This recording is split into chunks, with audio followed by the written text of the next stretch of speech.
Good morning, LBHT crew. Good morning, Rogue Nation. Look, let me just say it right now, man. I apologize. You hear that squeaking in the background. I noticed that you guys could hear it last week. That's a gas pipe, man. I don't know why it squeaks like that when the heat's turning on, but it does that. Hopefully it'll cut out here in a minute. But my apologies. But if you hear some squeaking, like what's that? That's on my end. I'm sorry. But what's good? Hey, look, Dr. Kush is here early. Says good morning, everyone. Let the excuses for the MVP begin. And he dropped a super chat. Salute. That's what I'm talking Salute. Says Flop Allen is overrated. He continues to underperform in big games. Lamar Jackson is better than Allen. It is what it is. Salute. Yes, Salute. indeed. Appreciate it. Listen, I said yesterday, I like Josh Allen. Yep. Right. I think he's an excellent player. I hate that the media has pitted him against Lamar Jackson, and I hate how they use a double standard because that's not Josh Allen's fault. Like, Josh Allen has never been that person to like say anything negative really about anybody. You know what I'm saying? Like, he just goes out there and tries to help his team win. You know, he's trying to be himself, but like they've definitely pitted him against Lamar Jackson, and that started before they were even drafted. You know, they would use all these tropes about the black quarterback tropes on Lamar Jackson during the process, and rightfully so, people were pointing out like, hold up, you're not doing that for Josh Allen. Matt Waldman, who breaks down these draft prospects, he's an excellent scout. He's one of the main ones that kind of broke it down. Like, like this is lit. Like the things that you're saying about Lamar Jackson, the things that I have in my notes for Josh Allen. Facts. And he said too, he's like, not saying that Josh Allen can't be a good player, but these are the concerns. These are the things that he needs to work on. And we saw those things in his rookie year. He was horrible. Yep. He was horrible. But which is why I love the growth from Josh Allen. He kind of grew out of that. But he needed a lot of help. He put in a lot of work himself. The coaching staff did a good job working with him, and they got him help. Right. Yep. He has some nice weapons. He still has some weapons. Well, I mean, this year, I give him credit because this wide receiver core wasn't as good, right? But man, James Cook was getting busy, wasn't he? James Cook was getting busy, man. That's another one.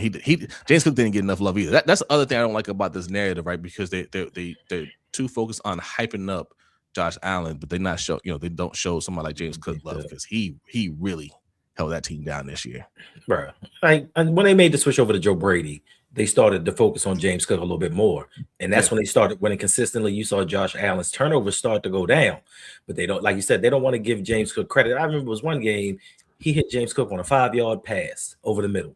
James Cook took it 85 more yards. And they like, look at that pass from Josh Allen. It's like, what are you doing? Like, you giving him all this credit. And I'm not happy about, the way that Josh Allen, because he was balling after the game. And I didn't feel good about that. The only thing that I liked was the fact that the failures that they try to put on Lamar Jackson, they change the narrative when it comes to him. When they lose, it's Josh Allen needs more help. Khalil Shakir ain't nothing to spit at.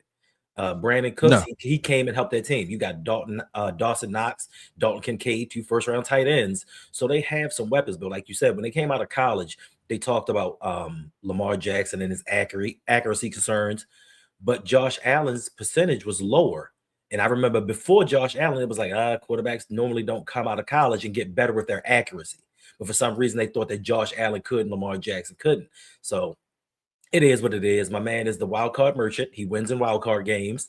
But then after that, you know what I mean? Because I don't want to hear, the refs did this or the defense did that. The defense gave him turnovers.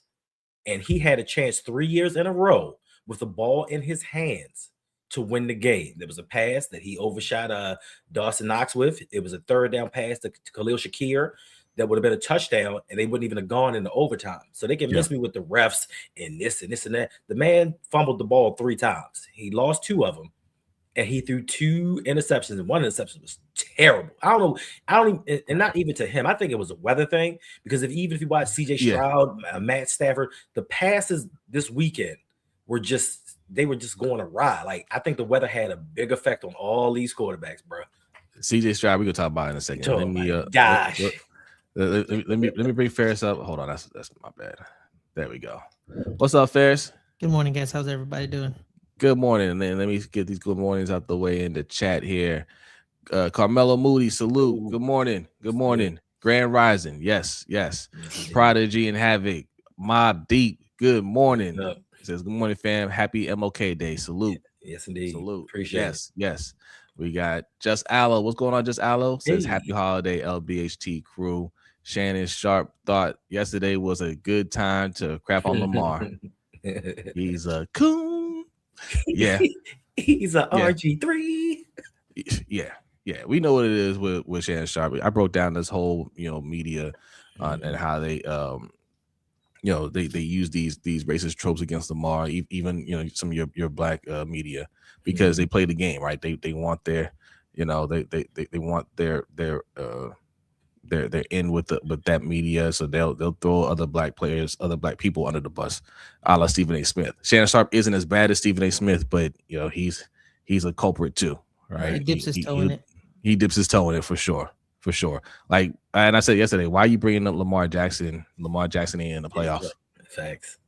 Like, talk about the man that had 4 turnovers.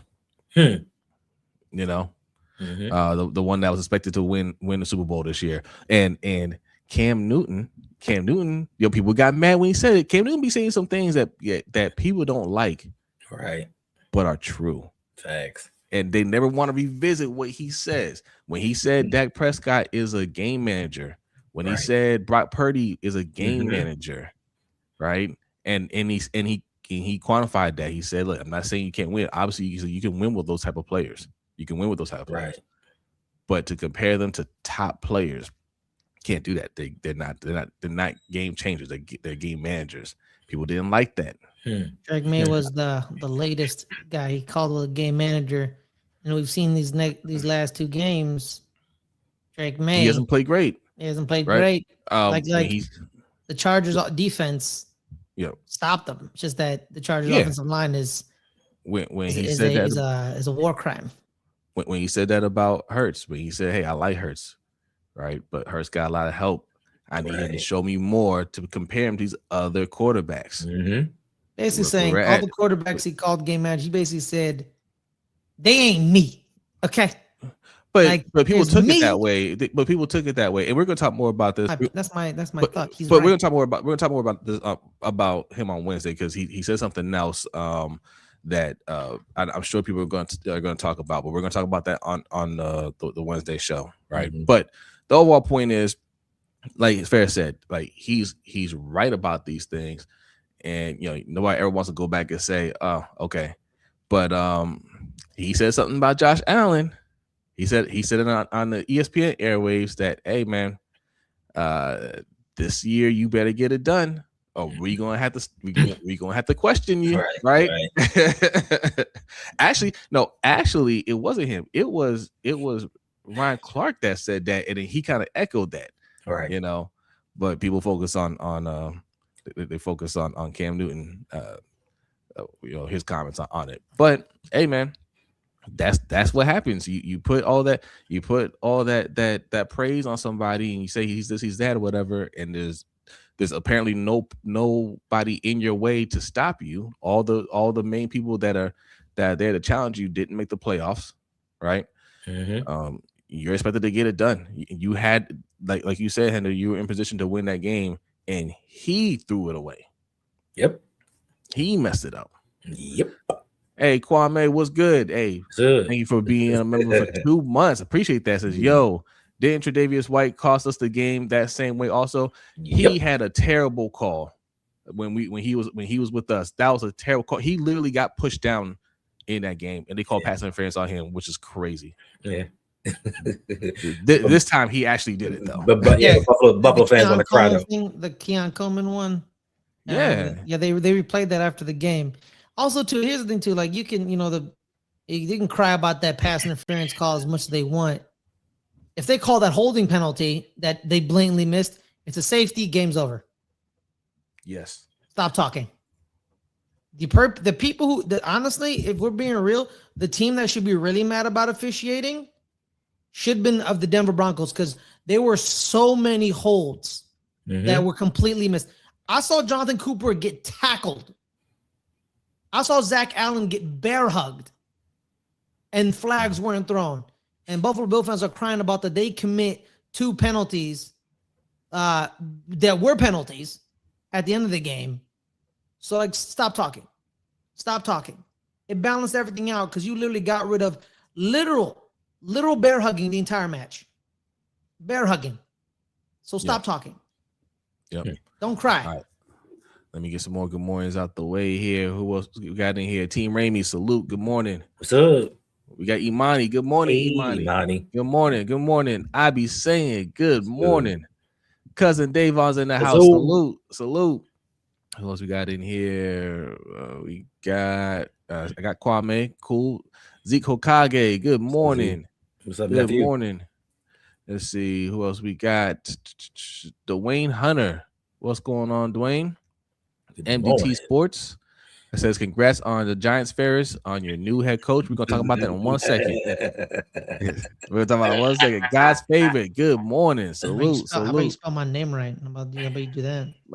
Look at that. Look at that. He's trying to say congratulations to you, and you're just like In the morning. congratulations for what?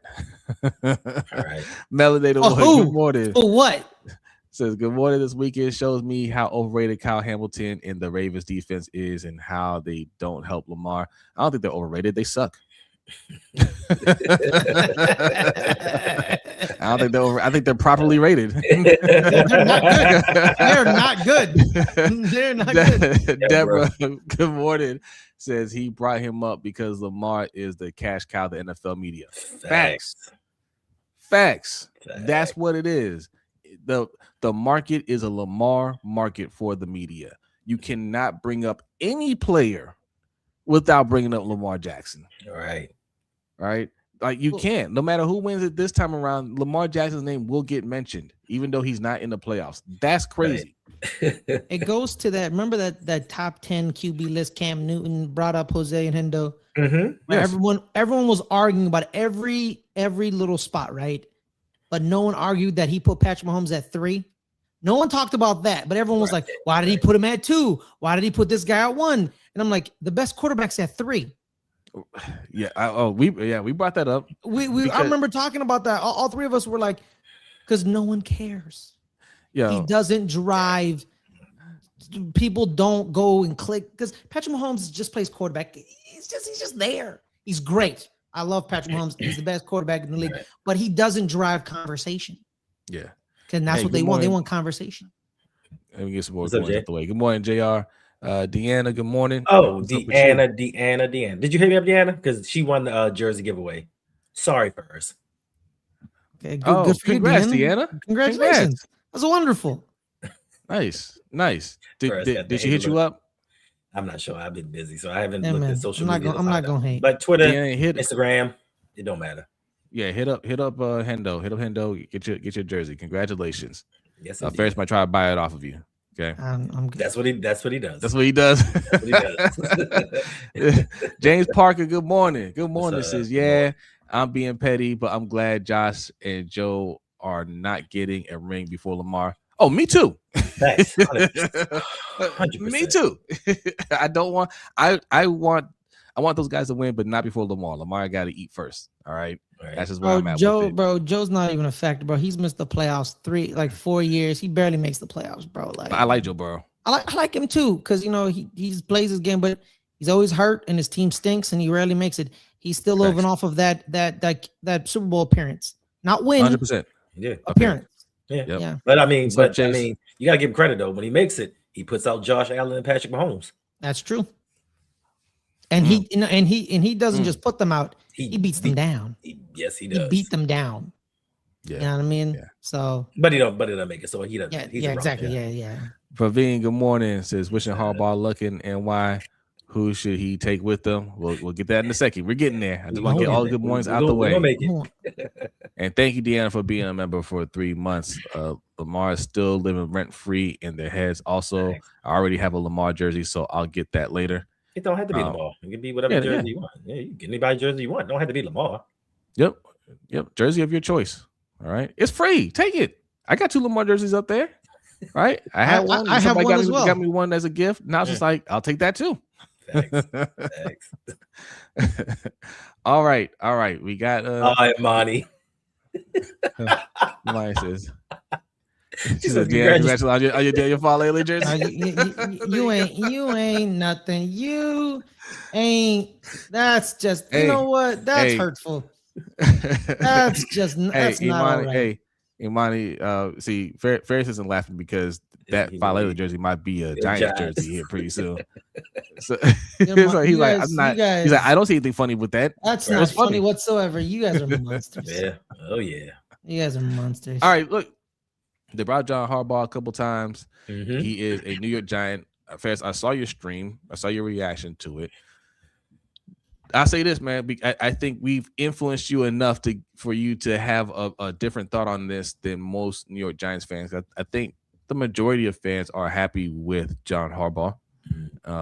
But you have a different take because of what we said about him. How do you feel about Harbaugh being a coach there? Like, do you think he'll turn things around? Or, not really. No, no, he's not. Because at the end of the day, like if you watch my stream, I asked the question multiple times, what does he do? What does he do? And here's I find it very funny, right? When they asked him about the power structure, right? He specifically told Ian O'Connor, he said, I report to John Mara. That's who I report to. And people are saying Chris Mara did the heavy lifting in bringing him here. So but he specifically said, I report to the older brother. I don't report to Chris. I report to John. Because if you wanted to be respectful for Chris, who allegedly, we're being told, did all the heavy lifting, he would have said, I report to the Maras. No, but he specifically said, I report to John Mara. He said that very specifically. And here's the thing too, right? In this new age of the NFL, when your coordinators, if they're good for a year or two, they're going to leave. They're going to get a head coaching job, depending on the team that hires them. You need a coach to come in and bridge the gap of that side of the ball very quickly to save you from what happened in Detroit this year. They lose Ben Johnson, their offense falls apart. He couldn't bridge the gap with him and Joe Morton. John Harbaugh has never coached either side. You having these delusional Giants fans talking about y'all don't give him credit for developing Lamar because he didn't. Thanks. Lamar Jackson was developed under Greg Roman and Todd Monken. Plus, I find out he hired a personal QB coach. You think Lamar Jackson doesn't practice during the summer? Two. That's something. Two. Hold on, let me get the super chat real quick. I'm gonna let you keep cooking, Ferris. Thank you, JR, for the super chat. Appreciate that. Says all the alligator tears Josh Allen had. Man, I thought it was so funny. You get up there and cry. Just looking for sympathy. If you ask me, Josh, this year was the year for you, and you failed. 100%. Terrible. I don't think those are fake tears, man. Like they're all crying. It's like the things that we were saying about them. They knew they were saying it too. Like, no, this is our year. We get in here. We can beat any of these teams. They felt that, and they fell short. That's frustrating. I get it, but you're right. They failed. Yeah, they failed. Because 15 ain't gonna be this bad every year. But go ahead, Ferris. I'll say I'm gonna say this. I don't think John Harbaugh is a bad coach. I think it could work out in terms of you playing more consistent during the regular season. I know why they want on the coaching staff he brings in there, but yeah, I know why they want him. It's because, like I said, for leading up to, we're a disgrace. Lack of a better word, we are a disgrace. So if we're winning 4 games, 3 games as a disgrace, he should be giving us 3 or 4 more extra wins. So 8 wins. So we are a disgrace. We're just trying to get to mediocre. And he's going to bring us that. But here's the thing I said on the stream is that contract changes everything. You're getting 5 years, $100 million. What that contract says to me, to everybody in the media space, to everybody in football, we're making the playoffs next year. That should be If we don't, that's a failure. And within those 5 years, I got into an argument with somebody in my comments. Not an argument, we had a conversation. Within those 5 years, I want at least one Super Bowl. 5 years, 100 million means perennial playoff contender.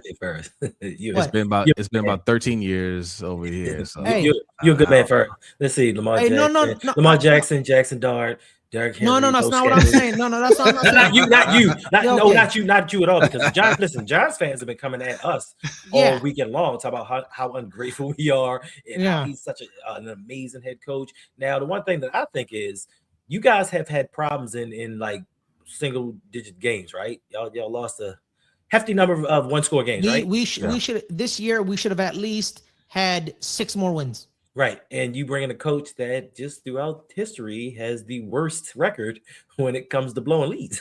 Yeah. Here's the thing too. If we win the games that we were up in, we're 10-7. Mm-hmm. We should have beaten Dallas week 2. We should have beaten Denver. We should have beaten Chicago. You know what I mean? There are games that we were in and that we should have won. We should have beaten Washington late in the year when we had a chance to win. We should have had at least 9 to 10 wins this year, but we blew the leads. That's a fact. And that's the thing. But the contract, you don't give a coach $100 million and say, oh, if you make the playoffs sometimes, that's cool. Right. No, that contract means one thing and one thing only. You're a perennial playoff contender, and you at least have a Super Bowl within that 5-year period. If we are none of that and we get none of that, he's a failure. End of discussion. Because $100 million guaranteed. He's a coach, so you can't cut him. You have to give him that. That's what the contract is saying. That's what the contract is saying. Being the highest paid coach, I get what Ferris is saying. Absolutely, right? Like, you ain't coming here just to get a handful of wins and not go anywhere. There's got to be high expectations for not just the money that you're paying them, but the demands he's making. You don't want to answer to a GM. All right, because you want to be a CEO. That's what Kyle Van Noy said. You know, he's more of a CEO. Mm-hmm. All right, then. Well, you like CEOs have high expectations, bro. Yep. Right? And you went to a division where you got the Eagles, who are listen. They're in chance. That coach over there don't have 5 years to win another Super Bowl. Another Super Bowl. Right. Sirianni does not have 5 years. Facts. He just won a Super Bowl last year. Yep. He doesn't have 5 years to win another Super Bowl. There's Expectations are high in Philly. There's a report in Philly that the owner is getting annoyed by him. Yep. He's already annoyed. They just won. Exactly. Just won. They literally just won. And the owner is already angry at him. Right. He's already They're like, hey man, we're tired of your antics. Exactly. You're on the hot seat. But we gave 13 years of our lives, and we still like, should we let him go? Like, yeah, exactly. That's what I'm saying. Here's the thing too is Ben Johnson, no head coaching experience. Mm-hmm. 0. Look what he did with the Bears this year. Mm. You're talking about a coach with 18 years of head coach of experience. We better be in the playoffs next year. Mike Vrabel came into the Patriots. Team was horrible.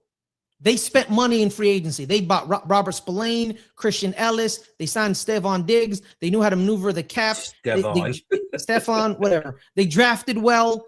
They knew what they were doing because Mike Vrabel knew what he was doing. And Mike Vrabel had 7 years of experience, but you're talking about a coach with 18 years of experience. You're getting $100 million for 5 years. If we don't make the playoffs next year, it's a failure. And if we don't win a Super Bowl within those 5 years, it's a failure. End of discussion. There is no discussion to have. We're not changing the standards of the contract you were given. This is the contract you were given. And I'm going to hold you to the same standard that you hold players. When a player doesn't live up to his contract and you guys cut him and don't give him his money, I'm not gonna baby these coaches anymore. I'm done. You are fully guaranteed deals, $100 million. I want to be in the playoffs. I want a Super Bowl within these 5 years. If I don't get it, get the fuck out of my team. End of discussion. Pardon my French. Hey, all right. There you go. All right. Hey, welcome to New York, John. Right. Listen, go ahead. But the one thing that you may have that may work out in your favor is the fact that he's leaning towards Anthony Weaver to be a defensive coordinator. So all that Zach Orr talk that we had here in Baltimore, he might let your man just go. Because listen, you have too much talent on the defensive side for him to have Zachariah Orr to come over there and mess it all up. That's here's my thing, bro. Here's my thing. Why didn't you make that decision right in the first place in Baltimore? You had all three of them on the staff, and you picked the wrong guy. Well, never mind that. You can pick the wrong guy. You make mistakes, right. But why are you sticking with that mistake? That's all I've been saying this whole time. And listen, it still might be that he brings on Zach Orr. It hasn't been finalized yet, right? So I'm not going to completely cook him. But my thing is, you want to stand on business over here, right? You like, no, that's those are my guys. I like my guys. I'm going to bring everybody back. I'm going to run it back. Yep. Right. You want to run it back with the entire staff that failed you, because that's just how you roll. All right. Well, you're in New York now, and you making all these demands. The one thing they're not going to say is you can't bring him back. Can't bring Zach Orr back. No, you can bring your whole crew back. So if you don't do it, why? Right. Why aren't you bringing everybody back? If it was good enough for your 2-time MVP, why isn't it good enough for Jackson Dart? Oh, listen, Giants. I better see a headline in the next couple of days. Giants signed George Warhop to be the offensive line coach. I better see that. And Warhop. Well, you guys don't need you guys O line's pretty good. You don't need a guard. No, but you taking your guys with you. Like they were good. They were good. Like you said, they were good enough for Lamar, so he has to be good enough for the Giants. Yeah. Well, apparently Warhop. It was a Ravens fan page that said SI reported that he interviewed for the offensive line job. SI nowadays, they be lying because they're not like they used to be. Yeah. So if he does not retain Cameron Bursillo, that's strike one. Strike one. You're talking about a man who took the worst offensive line in the NFL to 9th. And now it's just a talent issue because the guards are old. Well, one of the guards are old, and the other center has a weak base. So we need a new center and one of the new guards because the guard is old. Priscilla, where did he come from? He came from Las Vegas. He was a Raider. So he was a Raider. He knew about Jermaine Illumino. The Raiders' offensive line was pretty good. Who did he coach under? He coached under Antonio Pierce and the guy before Antonio Pierce. Pierce. Okay. Yeah. But the Raiders' offensive line was good. Raiders fans were a little mad that he left, and they're big mad now because he was replaced by Pete Carroll's son. And Bursillo took literally the worst offensive line in the NFL to 9th. And all he needs is a little bit more talent and go from 9th to top 5 because you got a good anchor at the left side. Jermaine Illumino is pretty good. We may draft one of those young tackles, bump Illumino into guard, and replace the aging guard, Greg Van Roten, and you just increase the talent level of the offensive line. Oh. Marquise, salute. Good morning. Says watching Booty catch those passes yesterday has me thinking about wide receiver in the draft.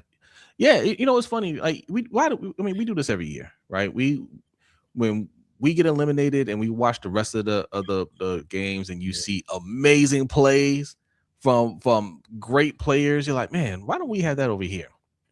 Right. And we need to get somebody like that.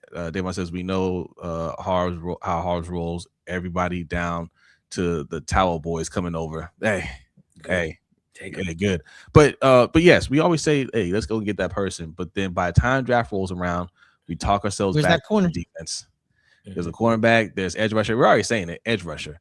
As bad as this O-line has played, you guys make names of these people, right? You call them you refuse to call Falele by his actual name. Voorhees too. You talk about how bad they are, but let's trade for Max Crosby. Someone called him Vor Cheeks. It's pretty bad. Yeah. Let's trade for Max Crosby. Let's get Ruben Bain. Let's get defense. They talking about they mocking the Clemson dude. What is his name? Peter Wood. Peter Wood's the defense tackle. They're mocking him to the Ravens, and Ravens fans like, yeah, we need that defensive tackle. But he had 2 sacks this past year and 3 sacks the year before. Yeah, him and TJ Parker were not very good this year. Yeah, but I thought we need help getting after the quarterback. So why are you getting somebody that had 5 sacks? We've been through this with Owe. Like, we need people that have had production. We need people to protect Lamar Jackson, but yet and still we want to go once again with projects just because it's defense. And we think that defense is going to help. Like, we've gone defense over these last 8 seasons. It has not brought us any closer to a Super Bowl. We're actually further away than we were when we started. So get Lamar protection, get him some weapons. Like you said, Jose, we watched game after game where these receivers made amazing catches, amazing in bad weather games. We have receivers that can't catch the ball on a sunny day. So get Lamar some help and let's see what happens.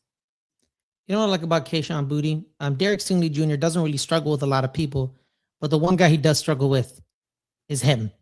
He is like perfect against the guy. It's great. It's like a great player always got that one person. So there's that one guy. You're like, how? Like, how do you get me? And you know, boy, he got 4 catches, 72 yards, and a touchdown. It's just a bad day for the back end. After everyone, but that defense, God dang that defense. Well, you know what? It doesn't help that Coleridge Bowler is your quarterback, so it kind of messes you up. Listen, every time CJ, this has been a terrible playoff run for CJ Stroud. Like he is terrible. Two of the worst games in life. But I swear, every time he turned the ball over, I look to get a drink, and I turn around and Will Anderson stripping the ball. I'm like, yo, what the?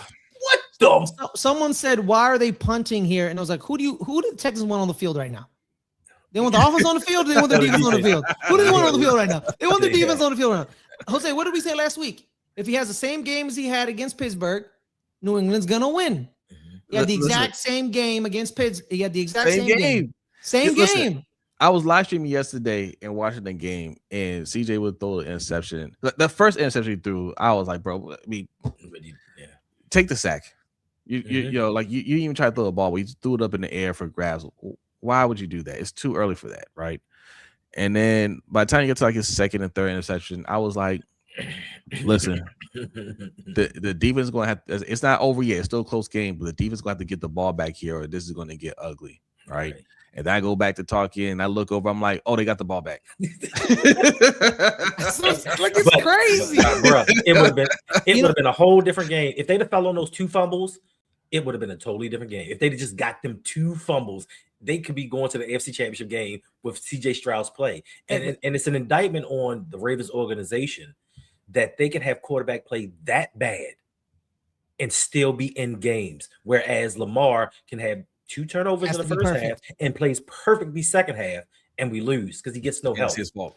Well, I saw a tweet. They'd be like, someone was like, why does DeMeco Ryan not wear a beanie in this cold weather? And someone was like, it's because his head is hot watching 7 right now. That's why. You didn't see the steam coming off his head? Dude, you know what? They need to about Ruben Bain. Yeah, you know what, bro? They need to Jared Goff him.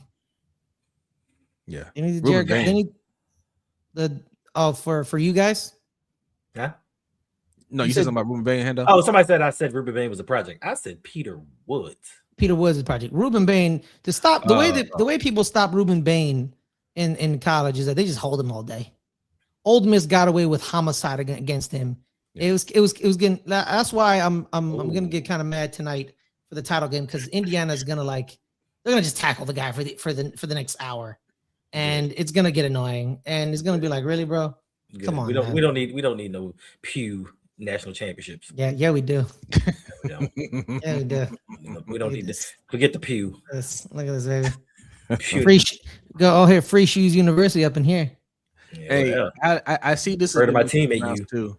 How you guys feel about that clip of Carson Beck being asked if he went to class? He's like, no, I graduated 2 years ago. Have you seen that clip? Yeah, no, I don't think people understand. Yeah. And people are like, how is this possible? This isn't college football anymore. Well, one, I have to tell you, like, it was never the college football you thought it was. This has always been a business. Just the workers weren't getting paid.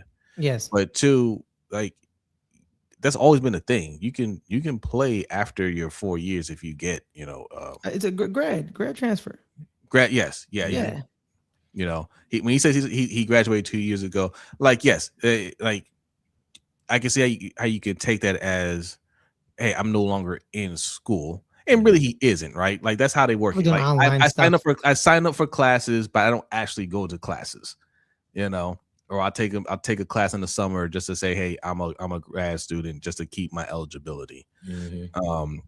That's another thing we're going to talk about on Wednesday as well. I mean, we'll touch on it here too. Well, also too, streams. But hold on. But these eligibilities, because I do see that more often, and the one that people are really talking about is that was he Ole Miss quarterback? Yeah, Trinidad Chambers. Yeah, Like he's fighting to stay in college 4 more year, which is crazy. Like, Right. bro, you're 27 or whatever you are. Like you're a grown ass man, Facts. and he redshirted a year. A grown So man that will get drafted high if he goes. Right, he played very well, man. He played very well this year. He's in this honestly in this weak QB class, he's QB2. He's QB2. It's him or Ty Simpson, because Garrett Nussmeier did not have a good year this year. He was hurt. LSU was very bad. Man, he's a good workout, a good combine. He's QB2. You know, you're QB2. That has me wondering what's going on with you, bro. Like, why are you fighting this so much? Yeah, man. Yeah. I'm just man. It's him, Carson Beck, and Ty Simpson and Fernando Mendoza. That's the QB class with Garrett Nussmeier. Like, that's the QB class, and he's played better than all. Hey, well, OG Sean got beef with you. He's saying, hey, Peter Woods is not a project. What the hell? I'm sorry, I didn't know people that didn't dominate the ACC were stars. Yeah. and then OG Sean just asked, don't ask me, because I want either Denzel Boston or Malachi Lemon. So he doesn't even care about them. So who do you guys on the show want to get 14th? It depends on what they do with the offensive line. The offensive line is priority 1, 2, and 3. If you didn't know that already, that those are the top priorities. First, we got to re-sign Linderbaum. That's number 1. Otherwise, you can't. If they don't re-sign Linderbaum, all the other positions are grayed out for you. Okay, you can't select anybody else because at that point we'll need 3 O-linemen again, depending on what they do in free agency, right? Again, a second time we need 3/5 of the O-line to be replaced again. Yes. So we need, hold on. We need to re-sign Linderbaum. We need 2 guards. And then we also need to get a tackle that we can start grooming to replace Ronnie Stanley. Because as of right now, we can't let Ronnie Stanley go. People be like, hey, Ronnie Stanley got to go. He's costing too much and he's not really worth it. There's no plan B for Ronnie Stanley. So it needs to be a tackle at 14th or a guard if we don't take care of those things in free agency. So that's who we need to go after. Not an edge rusher. We do need defensive tackle, but that's lower down the priority list. Because like we drafted Nnamdi Madubuike in the 3rd round. We've been known to find defensive players in later rounds. Do that now. Protect how have we not seen protect Lamar? Do you think if we get in the playoffs next year and see that Houston Texans defense, we can roll in with the same offensive line and be successful? Well, I'm just gonna kill Lamar Jackson, bruh. And almost what Kwame said. He said trade for a legit pass rusher. What he meant to say is a pass catcher. All that. Or just do what Chicago did this year. 3 of their 5 starting offensive linemen are all free agents. They literally signed them all. Drew Dahlman, Joe Thuney, they traded for Joe Thuney, and Jonah Jackson. Which is what we should have done. Exactly. And Joe Thuney, funny enough, he didn't play that bad at left tackle this time around. Last time he played left tackle for a team, the team completely fell apart. So you guys can fix the offensive line in free agency if you guys get the right players to fit the right scheme. And then you in the draft, you focus on the pass catcher, and then in the 2nd round you go pass rusher, and then boom, you fixed your offensive line, you got another receiver, and you got another one of your weaknesses. There it is. Okay, Kwame says Emory Jones. ZXC says Emory Jones needs to start. He needs to compete for the job. We're not projecting any more players as starters or stars over here. We do way too much of that over here. I agree. He needs to compete for the job, which is why I say we need to go and get 2 solid veterans at guards. One to be just a straight up starter. The other one that can challenge these young guys for that position. But he needs to earn it. He can't be handed the job, right? But yeah, I agree. I like Emory Jones. I think I feel like he could go in there and be a starter, but nothing is handed to him. Just like the Giants, there's nobody on either one of our teams that should stop us from upgrading the position. Yeah. Emory Jones shouldn't stop you from getting a better guard. Yeah. You Now, know what I mean? Sean, if this is the case, yeah, I feel that way too. Like this is a good year to fill the holes in free agency. If they do, I feel like they should do that. And if they do that, I'm cool with. Listen, man, look, no, trade that pick. I don't want to go defensive with the first pick. That's just what it is, right? Like we have talent on that defense already. They just weren't being used right. If we go and get a Brian Flores, we go and get Robert Saleh, somebody like that. They can really do some wonders with what we have on the team already. Right. And not saying don't get any help at all, but I'm saying first protect Lamar and try to get him a star wide receiver, yo. Like, why are we so like? Are we really gonna say get an edge rusher over AJ Brown, Justin Jefferson, George Pickens, one of these guys that could really dominate with Lamar out there? Like, we have healthy Lamar, we got Derrick Henry, we got an O-line that's going to protect him, and we can have one of these wide receivers on the team. You don't want that for him? Like, I'm sorry, man. Like, I want the defense to be 10 times better than what they were, but I want Lamar to be taken care of first because that's who we're going to count on to win these games ultimately. 100%. Because if you look at it, this defense, they ain't getting their turnovers, even with the different defensive coordinators. We're not producing in the playoffs like other teams are. We watched a full weekend of each and every team get a turnover for their quarterback, multiple. Lamar has had 2 turnovers his entire playoff career from this defense, and we've had the number 1 defense in the league. So get him some people that can protect him. Get him some people that can help him score. This is the way that you win in the NFL. You score. Looking at the playoff games this weekend, you score 35 points, you win every game. You dominate every game. The defense just has to play situational football. And to your point, Jose, going defense every single year hasn't helped us. We've not gone to a Super Bowl going defense. Like, y'all know we keep saying pass rush, pass rush, pass rush. Well, how's that worked out so far? We've been doing pass rush, pass rush, pass rush. Speaking of situational led the league in sacks, second in the league in sacks the year after. Yeah. Speaking of defensive positional, situational football, the Chicago Bears defense, it's not good, but they are very good in specific versions of their defense on third downs and getting turnovers. And look what their defense is in the playoffs.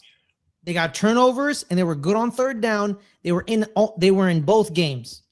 Unfortunately, DJ Moore stopped the running. That's not on them. So they were very good in very specific situations. Get the turnovers, stop them on third down. First and second down, they weren't very good. But when they got you in that third down, or when they got a turnover, they were pretty damn good. Now, so I want to address this too. Kwame says pass catcher is cool, but our pass rush is so terrible. We scored 40 and still lost to Josh Interception Allen. Yeah. Do you think it's because of pass rush, or do you think it's just because the defense as a whole was terrible? Like, you know, a lot of y'all saying how big of an impact it was to lose Nandi Madubuike. Nandi Madubuike was starting and healthy in that game. We also got blown. Not blown out, but we gave a lot of points to the Lions. Madubuike was healthy in that game, and they ran all over you. Ran all over us. Now, is it because our players aren't good? Are you saying Madubuike is not good? Travis Jones isn't good. Malachi Starks, Hamilton, Nate Wiggins, none of these guys are good. First round picks. Mike Green, like, and I remind you because, you know, we drafted Mike Green second round. He was supposed to be a first round caliber player. We got Kyle Van Noy, who had 10 sacks last year. We have Owe, who had 10 sacks last year, right? Is it because they're not good or because they weren't coached well? Because as soon as Owe left here, he looked pretty good. 3 sacks in a playoff game. He looked pretty good. He looked like the Owe we were looking for here. What's going on, Tanja? Good morning. Hey, Tanja. Salute to you. Matthew Judon had 16.5 sacks the next year he left y'all. And this is going to be the other thing. Immaculate, what's going on? Says, what's good? Don't y'all need a cornerback? Humphrey is getting old. Okay, yeah, that'll be the next thing.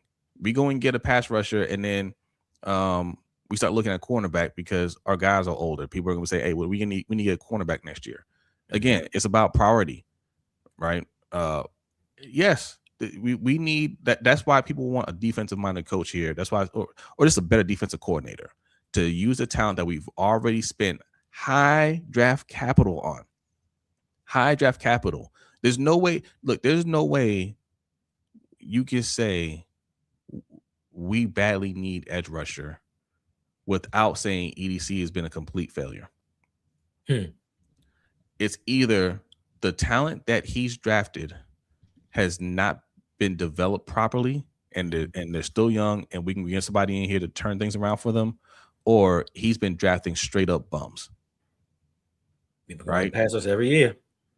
We go on pass rusher every year. First round pick for Owe, second round pick for Ajabo, second round pick for Mike Green, third round pick for Adisa Isaac. Was he third or fourth round? Was he third? He was third. Yeah, third round pick for Adisa Isaac. So I mean, that's a lot. That's a lot of draft capital on some guys that we're just saying. I mean, look, Mike Green, he just started, and we're like, it's like he's not even there. Hey, we need an edge rusher. We just got one. We just got one. He can't develop. Y'all don't believe in Mike Green at all? I thought he was going to be a beast. So did I. I think it's the scheme because, like, let's look at Seattle. Your former defensive coordinator, he was given the tools for the defense. Look at the back end. Devin Witherspoon, Kobe Bryant, Julian Love, Reek Woolen, Nick Emunwari. They're pretty damn good. They're pretty good. You know what I mean? And then you have the front line of Jaron Reed, Byron Murphy II, Leonard Williams, DeMarcus Lawrence. And then you got the linebackers, Boye Mafe, Ernest Jones IV, Drake Thomas. They forced 4 turnovers in the first half against the Niners. At a point, it becomes, you can coach them up as much as you want. Man, players gotta get the ball. They gotta get the ball. Ernest Jones was like, I want the ball. And he ripped it out of that tight end hands. He ripped it. He's like, this mine. You know what I mean? And that's a coaching thing. That's try to get in their heart and say, give me the ball. Go get me the ball. And if you're not drafting people who can get you the ball, it is what it is. God's favorite says, defensive-minded coach hasn't won a Super Bowl since Bill Belichick. I want an offensive-minded so Lamar don't keep changing systems every 2 years. I mean, there's only been 3 coaches that have won since Belichick. Yeah, it's him, McVay, Andy Reid, and Sirianni. Arians. Oh, 4. Sirianni. Yeah. Arians. Well, let's let's hold that thought because it may be a defensive head coach for the Super Bowl this year. Well, that's what I was about to say. I was like, Mike McDonald's like, well, excuse me, my good sir. Hey, hold my beer. Hold my beer. Yeah. Mike McDonald, man. Mike Mack, man. Just because you're defensive coach, right? You're defensive coordinator, doesn't mean you can't put together a competent offense as a head coach. And Mike McDonald's showing you that because what's the beef with their offense? All right. Right. We're looking to get his offensive coordinator. Yeah. You know what I'm saying? Yeah, and his offensive coordinator was like, I'm just gonna run through the Niners' face. Right. Yeah. Sam Darnold is gonna do nothing tonight. What's the problem with the Patriots? I think they're looking all right. Yeah. And listen, I understand getting the offensive-minded coach because we have Lamar Jackson and changing schemes every 2 years. But I mean, if you hire the right offensive coordinator and he brings in the right people, things don't change. Sean McVay's people get poached every year. System don't change. And I understand he is an offensive-minded head coach, but if you bring in that guy, just because Lamar has an outstanding year and the Ravens do certain things, don't mean that they're going to leave. If the Jets or the Browns open up, that offensive coordinator might not want to go to that job. So, I mean, we need to get a Super Bowl, regardless. Yeah, but I feel you. He wants Lamar to have consistency. Yes, and, most definitely. Sure. Yeah. All that stuff, that's why it's important. I'm glad they're taking the time going through this process. It's important to get the right coach that's going to work well with Lamar because he's not going anywhere. They're going to extend him, and if you're going to win a Super Bowl, it's going to be with him. Right. Real quick, there are 216 people in both of our chats. Salute to y'all. Make sure you're hitting that like button. If you are new, go ahead and hit that subscribe button. Stream live on Lunch Break Hot Take and the Road Pod. Okay. Also, subscribe to Ferris's channel, Good Friends, Better Rivals. All right. You see the hot takes here. You know, I mean, New York fans, they're fiery. They're fired up about John Harbaugh. You want more of that? Go over there and subscribe. Good Friends, Better Rivals. And you'll get the full breakdown from Ferris. All right. And I think what's going on? Good morning. Deanna's correct, right? You guys gave them Mike McDonald. They give you Clint Kubiak. You know what I mean? Last night, he saw something that was working. They were running the ball, and they were running the ball very well. And he kept running the ball. Well, his working was everything. Exactly. Well, that too. That too. The defense especially. But on the offensive side is they can't stop the run. Keep running the ball. How many times this year where I turn on a stream and Hendo's like, why the hell is Derrick Henry not in the game? He has over 120 yards. Why is he on the sideline? And then they just stopped running the ball. And then the one time they kept running the ball, I think they beat the Packers. And then the one time it's like if something is working, continue to do it. I feel like the next coach that comes in here is going to hit the ground running. Like me and B were saying, well, really B was saying like, hey, like don't expect a Super Bowl the next year with a brand new coach, right? Like, even if they're really good, like that kind of turnover, you got to expect an adjustment phase, right? An adjustment period, which is true. We should not expect Super Bowl next year with a brand new coach, new coaching staff. They're going to bring in some of their, their guys. Like there'll be some moving pieces, and you got to give them a year to adjust, right? Even Mike McDonald, like when he got to Seattle, they didn't hit the ground running, but he turned it around quick, obviously.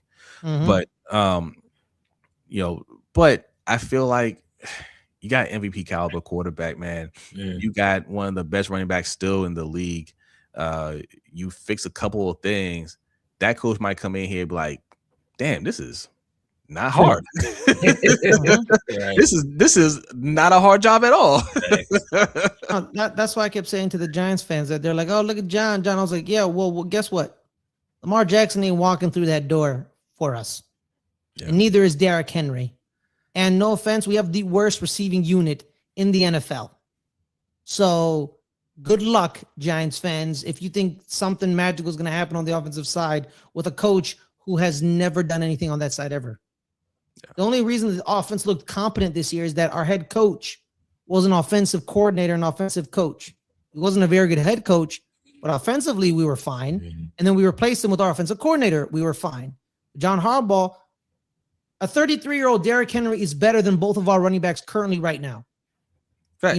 That's facts. Zay Flowers is better than any of our healthy wide receivers. Wow, he ain't better than elite neighbors. He said healthy. He said healthy. I said healthy. Okay. I prefaced that. I'm about to say we have the better receiver, correct? But our healthy wide receivers currently, Zay Flowers and you know what? Rashard Bateman are better than that. I'll take Wan'Dale Robinson over Rashad Bateman. Okay, Wan'Dale Robinson, that is correct. Hey, shout out to that's why I acknowledge just real quick. Shout out to Just Out, man. I appreciate the acknowledgement. Yes, LBHT went from 2.97 thousand to 3.04 thousand in a little over 2 weeks.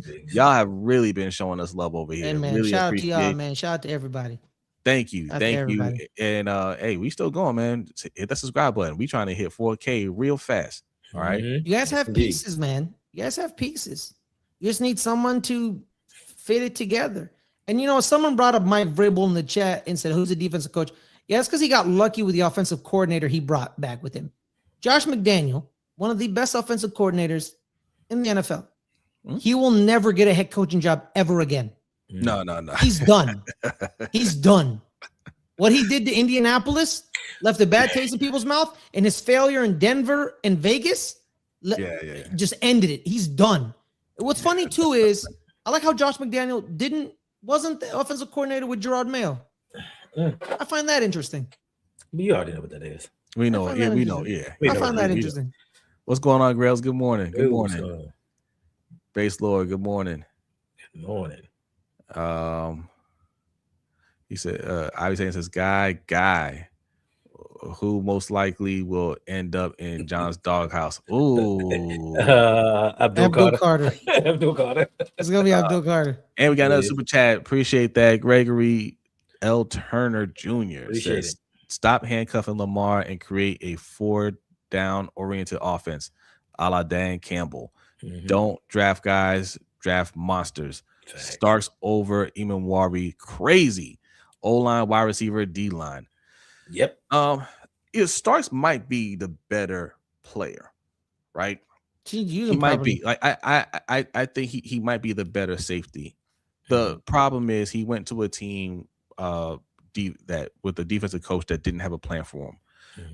And Imanwari went to a defensive mastermind that knew how to take somebody that is a freak athlete and say, listen, man, all you have to do is just do exactly what I tell you to do. You don't have to overthink anything. Just do exactly what I tell you to do. Be in this position, and you're going to be highly successful. Starks went to a defense where even 12-year veterans are confused as to what's going on. So, and that's not good. That's not good. That's why I'm saying, like, the talent, like, we have talent on this defense. Like, these aren't all bums. Right. We have talent. We need a defensive coach to put them in the right place so everybody understands their assignment. Just having a different coach in here is going to make this defense look a lot better. Let's see. Who is Harbaugh's coordinator going to be in New York? Well, that's the question. Defensively, there's two names. It's Anthony Weaver and Jim Leonard, the passing game coordinator and associate head coach of the Denver Broncos. So him and Anthony Weaver. Offensively, they keep saying Todd Monken, but let's be real here. They don't like each other. That's not happening. Because the reason I think that is because when you have two reports that say Lamar had issues with both Monken and Harbaugh, two separate reports, and the one report Lamar calls lies is the Monken report. I mean, he came back and also said the Harbs was nonsense as well. Yeah, well, yeah. But Todd Monken might go back to Tampa Bay. So why not? Because Tampa Bay needs somebody. They're interviewing him for that offensive coordinator position. So Harbaugh is praying that his coordinators get jobs elsewhere. He's praying that Todd Monken gets a job because he doesn't want to have to answer those questions, right? He does not want Todd Monken. He's praying that Todd Monken gets a job elsewhere. He's praying that Zach Orr gets a job elsewhere because that's his boy. But he knows he's not ready, right? He knows he's not ready. But to address what you're saying about those rumors about Lamar not getting along with Monken and all those hit pieces, I love that Steve Bisciotti addressed that in the press conference. He said, look, I talked to Lamar straight up and he doesn't understand where this talk about him not getting along with Monken and not getting along with Harbaugh is coming from. And nobody's corroborated these stories. Nobody. Right? Nobody has said anything about Lamar having an issue with anybody. In fact, the opposite is said about Lamar, that Lamar doesn't speak up for himself. Yep. When there's a problem like that. Even the owner was saying that. Yep. Right. So how do you know if he had a problem if he doesn't speak up about those things? Right. He's not going to tell you. He's going to try to make the best out of a bad situation. It's other people reading, trying to read his body language and read how things are going and saying, yeah, he ain't feeling it. And reality is none of those players are feeling it. So, Flock from the block says John also sabotaged the O-line knowing Lamar couldn't sustain under those conditions. Yeah. Hence, he can blame the season on Todd, bad play calls, and Lamar being hurt. That's exactly what it is. Yeah, because you can't call your plays and you can't set up everything if when you hike the ball, TJ Watt's already in your face. Yeah. Your offensive line dictates everything on the offensive side. You can't for every literally every offensive mastermind, offensive line is rarely an issue. San Francisco, offensive line's not an issue. Rams, offensive line's not an issue. Like the offensive line they always fix it because they make sure it fits their zone running scheme. But Tom Monken can't do anything when Lamar says hike and he already has to run around and save his life. Like what he did against Pittsburgh. What happened was literally says hike. Two Pittsburgh Steelers are already ready to sack him. Has to wiggle out, then has to throw a deep ball with touch over the defender. Because people forget, they were like, oh, it was a wide open pass. No, it wasn't. He had to drop it in the bucket for Zay Flowers. because the Pittsburgh safety was right there. And most quarterbacks, they miss that pass. It's either underthrown, overthrown, not a touchdown. Lamar hit it with perfect touch. First of all, they get sacked. Oh, they get sacked. Yeah, they're probably getting sacked. Yeah, they're probably getting sacked. Yeah, but it was an amazing play by him. It's an amazing play by him. Immaculate says, who's the leading candidate for head coach? They haven't said yet. I suspect Saleh is one. I suspect Clint Kubiak is one, right? Which is why they haven't really started narrowing down people yet. Like Kubiak obviously is still coaching. Yeah. We are trying to speak Flores into existence, and I hope he is one of the finalists. But I said it yesterday. If your dream combination, which is mine too, is Flores and Mike McDaniel, then you need to be rooting for Saleh to get the job, because Flores and Mike McDaniel don't have an established relationship. I highly doubt if Flores gets this job, right, Mike McDaniels will be the offensive coordinator. If Saleh gets the job, it's definitely going to be Mike McDaniel. If Mike McDaniel doesn't get a head coaching job, he's going to pair up with Saleh. They've worked together. They came up together. They know each other. And this is a good opportunity for Mike McDaniel to get another head coaching job, right? This is the place to go. Let me go here and get Lamar another MVP, which is kind of like autopilot, right? Right. Just get some competent blocking in here. And then I'll be a head coach again the following year. So that combination, I think, is automatic, unless somebody comes and snatches up Mike McDaniels, and I'm not sure that's going to happen. A name to watch out for if you guys get Robert Saleh, Bobby Slowick. Slowick, yeah. Yeah, the former offensive coordinator for Houston and the senior passing game coordinator in Miami. He got fired because C.J. Stroud didn't like hard coaching.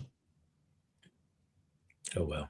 There was a report of an incident in the QB room where Slowick is trying to teach him a concept, and CJ's like, "Oh yeah, well we did that stuff at Florida, Ohio State. That don't really matter." And Bobby's like, "I don't give a bleep. This isn't Ohio State. This is the NFL. Pay attention." And he gets up in Bobby's face and says, "Who are you yelling at?" And I'm like, listen, what are we doing here?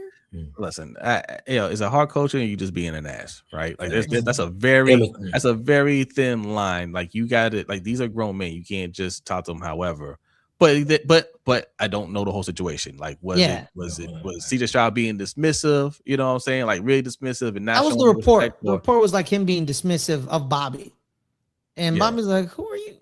What?" Shout out 864 Cowboys fan. Appreciate you for stopping through. Sorry, first. Cowboys fans, just I don't care. It's Cowboys fans. That's Cowboys fans, man. Like appreciate you for stopping through. I may be a Giants fan. I had a great time talking to the Cowboys fans about Zach Orr on Friday. Oh my God! Oh yeah, they had him number one. He's a leading candidate. List. Yeah, and then they shouldn't have. They had who number one? Zach Orr. That's right. The defense they fired Matt Eberflus, looking for a new defensive coordinator. Zach Orr is one of the candidates, as well as the passing game coordinator out of Philly, Christian Parker, and then D'Amico. It's another D'Amico in Green Bay. He's also a passing game coordinator. They're getting a lot of the passing game coordinators because, funny enough, because I don't know why y'all can't stop the run, so I don't know why you're going against passing game coordinators. But sure, hey, that's not what we're doing here. I hope Zach Orr gets some more opportunities, and I hope he does well. Right, like it just wasn't a good. Like again, all of Zach Orr's failures weren't all on his shoulders. Right, he's a young coach, and he had no real guidance. You have a head coach that doesn't know anything about defense, and all the position coaches that were around him left. Right, Anthony Weaver left. Denard Wilson left. Like everybody was gone. This coach, like all position coaches had, I think, less than 4 years of experience that was left. And then you bring in somebody like Dean Pease, who the game been passed him up to mentor him. You bring in Pagano, the game been passed him up to help out. Like that's not help, bro. That's not real help. So he didn't get a really good support system, and I think these were 2 tough years for him, but he'll learn from that. And if he goes somewhere else with a more established culture, he could do well. I hope so. Maybe not this year. Maybe not this year. Maybe in a couple of years. Because even with the help that he didn't get, in my opinion, playing that soft zone in critical situations for 2 years, you should learn as a defensive coordinator. This wasn't working. We haven't stopped anybody with it. Don't do it. Yeah. Correction. Great. It's DeMarcus Covington, the defensive line coach and run game coordinator out of Green Bay, and the passing game coordinator, Jermonte Jones from Minnesota. Those are the 4 people, the 4 people that they've talked about. And Jonathan Gannon. There you go. All right. 245 people in here. Hit that like button. Indeed. If you're new in here, hit the subscribe button on Lunch Break Hot Take channel and the Road Pod channel. Also, good friends, better rivals. And all right, listen. Patreon.com/LBHTShow. All right. That's where that is our that's been up the whole time. That's where you can you can hit that up. It should be the pin link in your chat box over on my channel, also on Hendo's channel, patreon.com/ROUG. And Ferris has a Patreon as well. What is it? Patreon.com/LGR_network, baby. We got a multitude of tiers. You pick the one that's right for you. There you go. All right. We'll be here a little bit longer. Some of y'all were asking about this yesterday. I was showing off the merch. Oh, Fells Point Mafia. You know what it is. Yes. Fells Point Mafia. Get that on the store, LBHTShow.com. All right. That's where you can find it. All right. Yeah, man. Keep your head on a swivel. Marquis says, I know it's not classy to do, but I want a coach that will allow Lamar to blow teams out and keep going. No more fourth quarter comebacks from other teams. There's nothing not classy about it. It's competition. You're trying to win. If a team has enough time to come back, then the game ain't over. Right? Yeah, man. Mike McDaniel dropped 70 points on Denver. Ain't no classiness about it. If you want them to stop scoring, stop them. Yeah. End of discussion. Yeah. No. That's not being classy. That's making sure. That's securing the win. Mm-hmm. Good morning, Ashley. Thanks for coming through. Appreciate it. Colorful says we need a genius in X's and O's before leadership. In my opinion, we have enough veterans to take care of that. I think we need both, man. I think the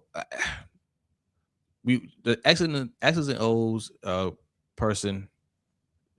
Yes, you want that, but you need somebody to establish a real culture here. I hate how people say that Harbaugh established a culture here. He didn't establish the right culture, right? He did not establish. He established no dogs allowed. That's what culture he established in Baltimore, right? The culture that was here that was really established before he got here. That's the Ravens way. That's the Ravens way that everybody remembers. Yeah. I want somebody that's going to empower these players to go out there and ball out. I don't want them to be, choir boys, church boys, and things like that. Like, what I'm saying, nice guys first. I want them to be dogs first, right? I think that's important because it's the play calling wasn't as bad as we make it out to be. It's the situational stuff that was terrible, right? It's not that you're calling the wrong pass play. It's that you got Justice Hill in a game when you need to have Derrick Henry in the game, right? Mm-hmm. It's little things like that. Or this ain't the time to pass. You're up, just run the clock out. It's little things like that. It's not the pass play itself. It's that you're passing at all. You should be running. So those are things where you don't need to be an X's and O's guy. You need to have a good strategy. Thanks. So run Derrick Henry on first down instead of giving Zay Flowers his third jet sweep. Man. Funny enough, too, like also the culture we talk about, right? That everyone talks about, the Raven culture. It was instilled under an offensive coach called Brian Billick. So even if you get an offensive coach, you can establish that culture of being a dog. You know what I mean? So that's not out of the question. Yeah. Because culture really, at the end of the day, is not built by the coach. It's built by the players. Because the coach can come in and say, this is what I want my culture to be. But if the players say, man, get out of my face, bro, then your culture doesn't work. You need buy-in. That's when culture works. And buy-in starts with players. And if they're not buy-in, your culture means nothing. Mm-hmm. So coaches can talk about culture as much as they want, but they don't set culture. They never have, never will. Right. Players do, always and forever. That's a lie. Hey, this is a fact right here. God's favorite says post-Ray Lewis and pre-Lamar Harbaugh's culture. Yeah. The dark years. Nobody talks about that. 100%. 40 and 40. 40 and 40. One playoff berth. Mm-hmm. And I pointed that out on Twitter, like, hey, those 3 straight years with no playoff runs, that would get any coach fired. Right. Right after a Super Bowl? That would get any other coach fired. 100%. Yeah. Like that's his culture. Hey, depressed Ravens fan. Don't be so depressed anymore. No, you're fine, bro. Don't be so depressed anymore. We good. Chat though says, what is your dream OC head coach and defensive coordinator? That's easy. That's simple. Brian Flores, head coach, Mike McDaniel as the offensive coordinator, and Denard Wilson as the defensive coordinator. That's my dream team right there. Yeah. All right. Check this out. Okay. Check this out. Okay. Saleh as the head coach. Mm-hmm. I'm only saying that because I think him and Mike McDaniel come as a package, right? Mike McDaniel as a package OC. And Brian Flores as defensive coordinator. He's a free agent. He is. And as good of a job as he's doing, and the Vikings said they want him back. Hey, the fact is you didn't re-sign him yet. Mm-hmm. And if they all squad up and get a Super Bowl, he goes to the top of people's list as well for next year. That's a fact. Especially with what Minnesota has, Harrison Smith, that he may have played his last game. So that defense don't have the stars that Baltimore has. And it may be an intriguing opportunity for him. But the only obstacle is the Pittsburgh Steelers. He was a special consultant over there, and they need a head coach. So, yeah. They can snatch him up for sure. Yeah, but to get that trio, nobody's beating us. Nobody. We're going for Mark Jackson and Steve Kerr, and we have 3 coaches that are highly driven to succeed. Facts. You know what I'm saying? That's why I want coaches that are hungry, even down to the position coaches. Right, bruh. That team, who could score on us? Saleh and Flores together, running this defense with a strong free agent and draft class. Who's scoring on us? Mike McDaniel's opening up plays for these smallest receivers. Bro, we averaging 50 a game. We beating teams 52-6. Like, there's a problem. There's a problem you run into, both coordinators are going to leave the following year. Yeah, maybe. Depending, but you have to look at the situation of all of them have already been head coaches. Mm-hmm. And yes, you want to take jobs that are available. But if the Jets job opens up or the Cleveland job opens up, they might have second thoughts and be like, that's true. I'll wait another year to see what happens. Ben Johnson did. That's what he told the Washington Commanders. He said, y'all operate like a basketball team. I ain't coming basketball guys. No, right. I ain't coming here. Yeah, and he left. But listen, they won a Super Bowl. I don't care. I don't care what happens after that. We'll just retool and keep moving. But at least we have a Super Bowl, and Lamar gets to ease some of that noise surrounding him. If they go, cool. I know that Robert Saleh knows some other defensive guys that he could bring in. Yes. And if you lose the defensive coordinator, I think you're fine because Robert Saleh is still there. Goes, right. Yeah, he's still fine. It's the offensive part. Like, can he pick the right coordinator? Because just go to Mike McVay's team. Sean McVay's team and pick one of his somebody. You good. Well, he's not from that tree. He'll steal from Kyle Shanahan. Tree. Well, he stole from McVay. He stole Mike LaFleur, Matt's younger brother from him. They were in New York. Yep. And then he became the sacrificial lamb. Woody Johnson was like, someone got to get fired. Who's getting fired? And he's like, we'll fire Mike. And Mike took the bullet. Either way, either one of them teams. I think in fact, if Saleh leaves, he's gonna pull. I can see him pulling Mike McDaniel, but he'll pull some other position coaches as well. Mm-hmm. To come over there. So and unlike other coaching trees, I heard they said we got a lot of janitors on the field. Yeah, Oh wow, that's mad. I wouldn't go that far. That's bro. mad crazy, bro. Yeah, a lot of janitors on the field. Lamar seems like the only player that loves the game, like some Ravens used to. A lot of suits on the field. I mean, I can tell you, Man. Roquan loves speeches. That's about it. That mean nothing. I think Roquan would be a huge benefactor of having a defensive coach here because he's not awful. He's clearly just not. He's just not the player that we think he should be. The contract. Right? So, Jose, the reason that you say that is we saw what he looked like the year after he signed that extension. We saw where Roquan could be, and what we've gotten after that, I think, is where you see like we know you can do better. We expect better because we saw you do better. We saw you dominate. Now, because you losing Pat Queen, did that have an effect? Yes, I know having Zachary Orr as your defensive coordinator had an effect, but can you get back to even 80% of what you were? That's the question for $20 million a year. I think it's a combination of you had another talented linebacker next to you, and you had a great defensive coordinator, right? Who knew how to put players in position? Yes, and Roquan, yo, he's not Ray Lewis. Ray Lewis is a coach on the field. You know, Ed Reed is a coach on the field. Like Ray Lewis put players in position. Like you could hear him when they're mic'd up say, "Hey, this is gonna be a hard count. Don't move.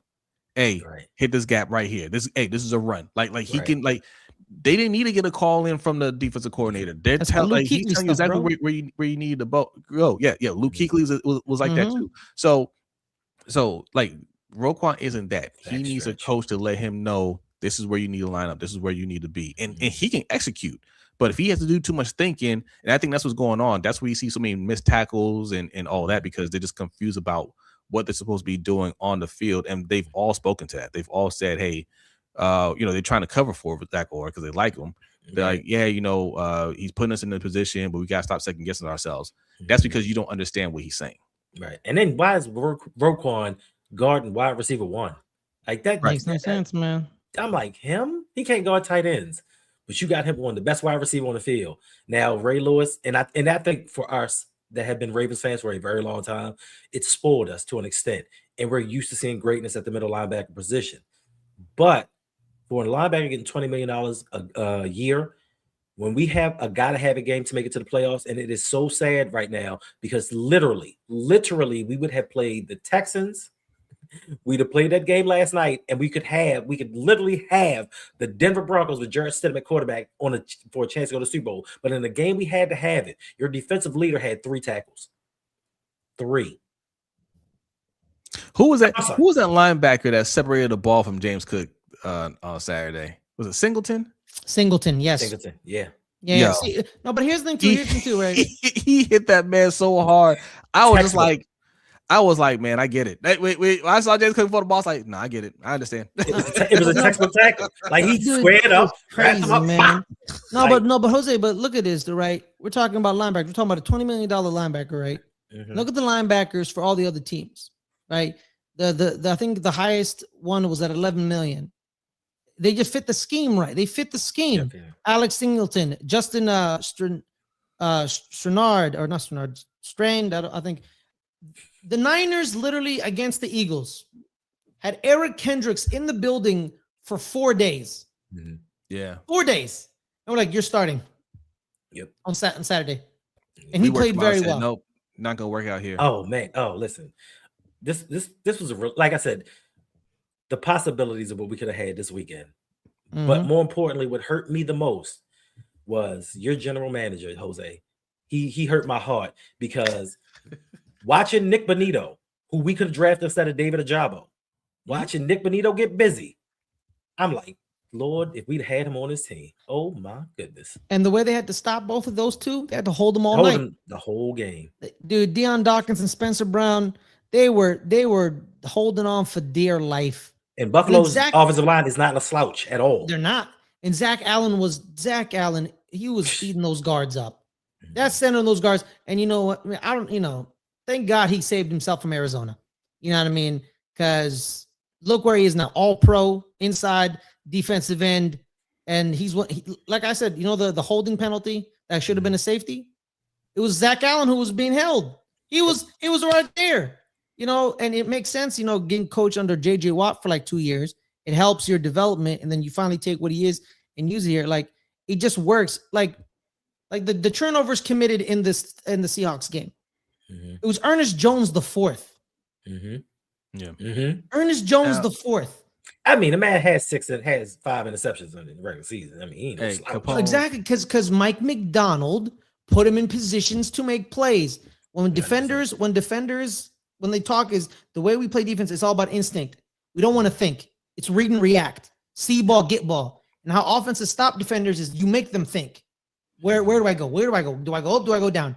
Defenders, when they're on fire, it's bang, interception, fumble, hit. Hey, Capone says Lamar's 4-0 versus Texans. We definitely would have won with how CJ played. Listen, man, I hear you, but yeah, like teams have quarterbacks have career days against us.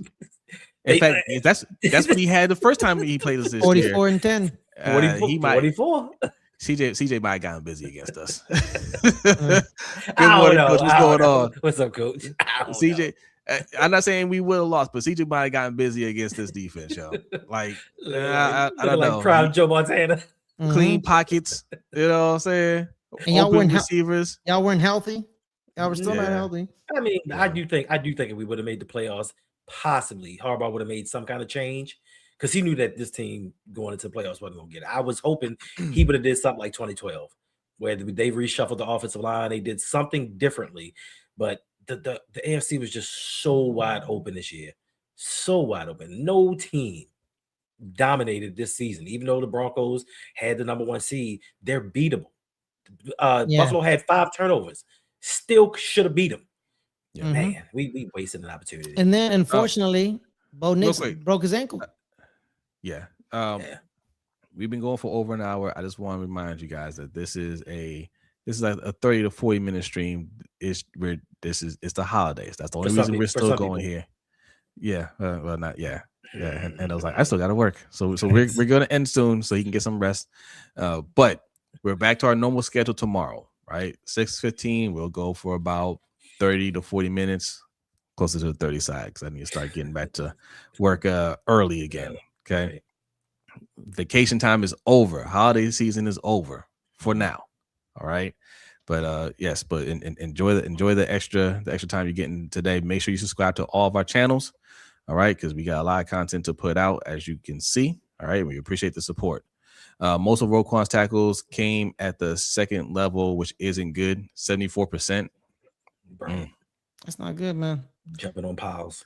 Flagship was, suggested trading Roquan. If somebody's willing to take him, he's getting paid a lot of money. It reminds me of that Chris. Y'all remember Chris Borland, the guy retired early. Yep. I remember that one game he had 23 tackles and was like, oh my God, I think the Niners found their replacement to Patrick Willis. But if you watch the game, 15 of them, the running back was already past the first down marker. Yeah. You're like, yeah, it's not a good linebacker. You're not very good at your job, are you? Yeah, I mean, linebackers should stop running backs either behind the line of scrimmage or at least 2 yards in front of the line of scrimmage. That's a great tackle for a linebacker. But if you're getting tackles and the running back already got like 6 yards on you, or get first down, like that tackle, yeah, you saved it, but you're not doing your job. You're not doing your job. All right. Stress says Stroud had 85% completion rate with 244 yards and 4 touchdowns against us earlier this year. Yeah, he did. Yeah. And yes, actually, Lamar didn't play in that game, but Lamar don't play defense.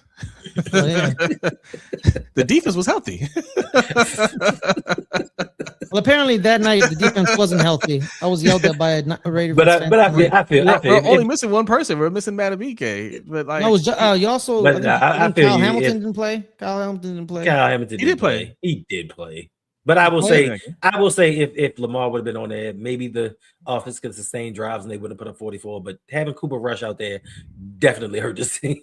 But listen, man, If your defense, if the success of your defense requires a long sustained drive from your offense, then you better go invest in your offense. Well, Jose, to your point, if you look at JJ McCarthy, Brian Flores and that defense did a whole lot with their quarterback sucking it up.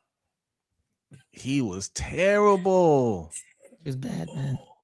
He was I'm bad. telling you, hey, JJ McCarthy is the reason why we have a chance to trade for Justin Jefferson.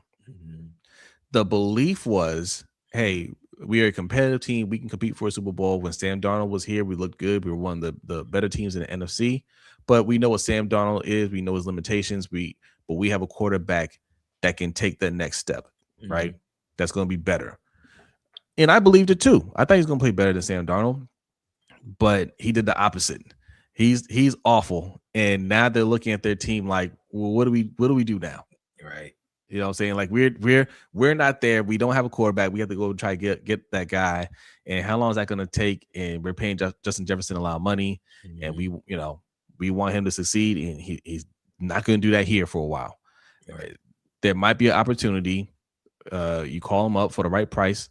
They'll be willing to move on from Justin Jefferson. Now, Jordan Addison, with his shenanigans isn't helping the situation. It'd have been a much easier thing if he could stay out of trouble and they can just say, hey, we got Jordan Addison here. We can, we got another wide receiver we're going to pay anyway.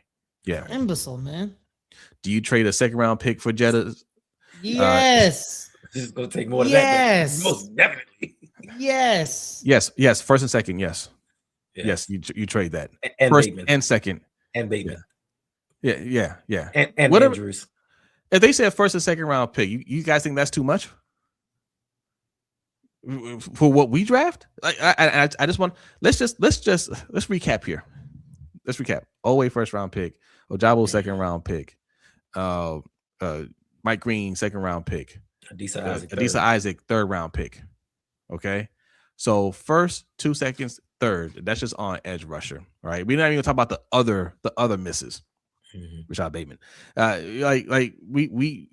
You value our picks with our GM. You value them that much? Name any of these picks that have been better than Justin Jefferson. All right. So go ahead and give up a first and a second. All right. Hell, you can take one of our 5 fourth round picks too. We got like 12 picks in this draft. All right. Right? Yeah. I give up 2 or 3. See, first and second the same year? Yes. Yeah. I guarantee you that first and second round pick combined won't be better than Justin Jefferson. Facts. Maybe that's a tad too much in my opinion. First and the third, maybe, or just this year and the second next year. Now, okay, to be fair, I don't think they will ask for that much. But bro, if they said we want a first and a second this year, just first and a second, tell me what you think this GM is going to draft that's going to be better combined. Both players combined. Who's going to be better than Justin Jefferson? Like you know why they don't want to do that? It's because they don't trust their GM to find studs late in the draft. Facts. like Les Snead did. Remember when Les Snead was trading first round picks left and right, and Rams fans for a minute were like, "Why are you doing this?" And then they started realizing, like, oh, nobody. Yeah, exactly.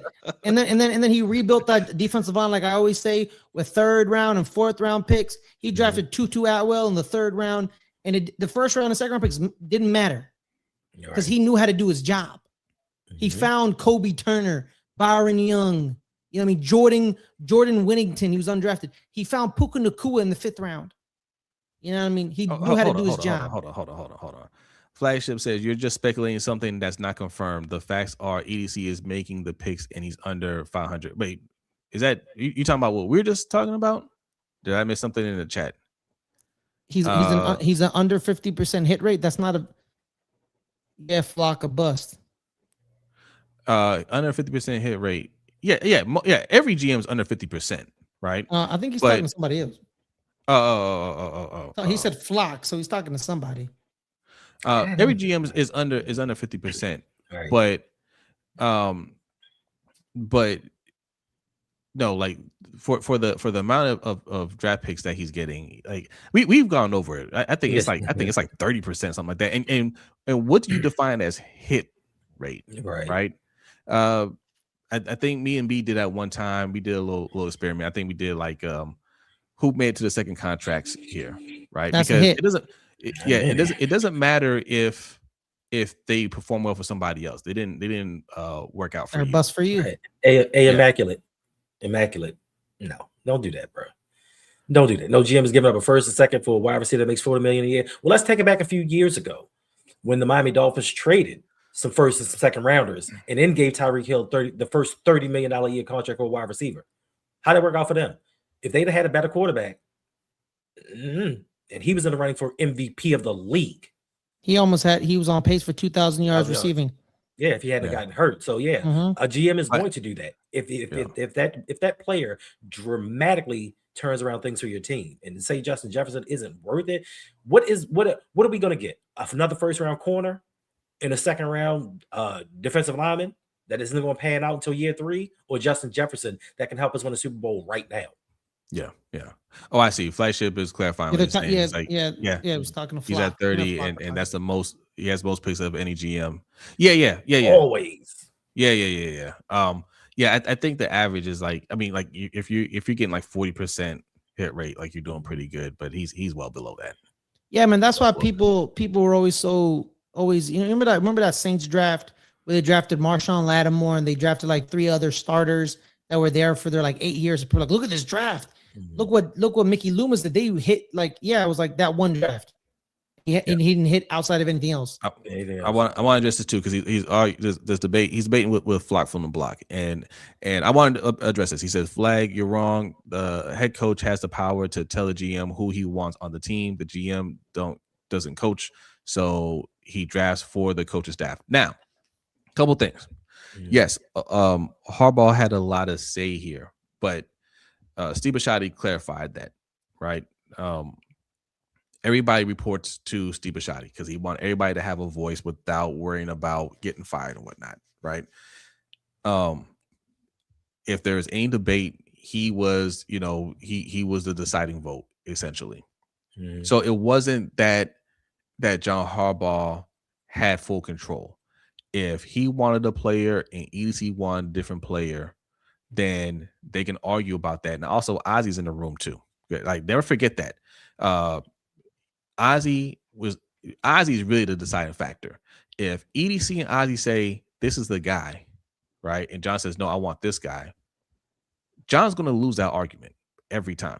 So Ozzy didn't retire. He just because Ozzy's still there, but you go to Steve Bisciotti and he will make that choice. So it's not that EDC doesn't have a voice there. It's just that EDC became too close to John Harbaugh. They're best friends. They live next to each other, and he just deferred to what John Harbaugh wanted too many times. That was the first problem, right?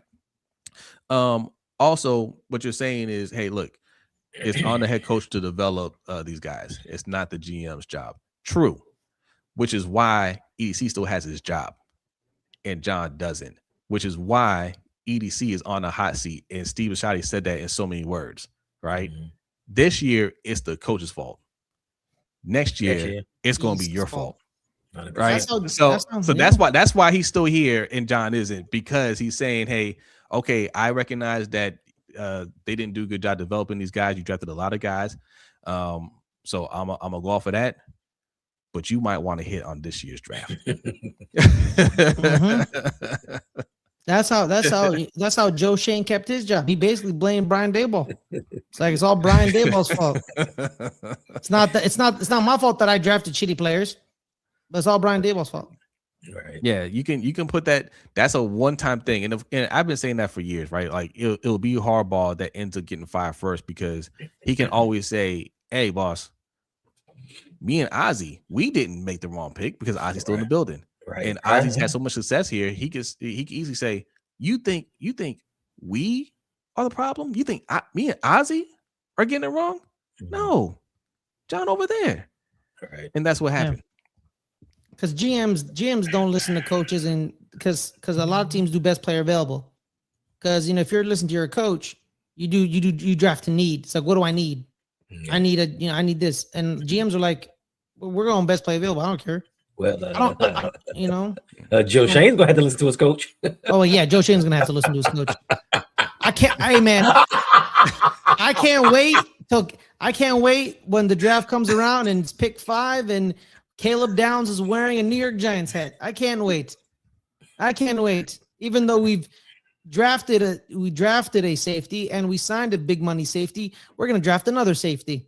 Don't worry. Hey, listen, if Scatterboo can come back healthy, hard or record. Hey, let me tell you how bad y'all gonna have that all white backfield, baby. Bro, let me tell you how bad this GM was, Jose and Hendo. We had Xavier McKinney and Julian Love. You get the all lives matter backfield.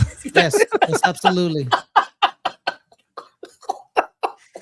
No, we have the Somalis are running a fake daycare backfield. That's what we got. Yeah, that's what we got. We got that. You got the white man fight back. Exactly. We have that TP USA one, bro. That's what we got. That's what we got, bro. That's what we got. You know, oh, man. we got that J6 backfield, baby. That's what we got.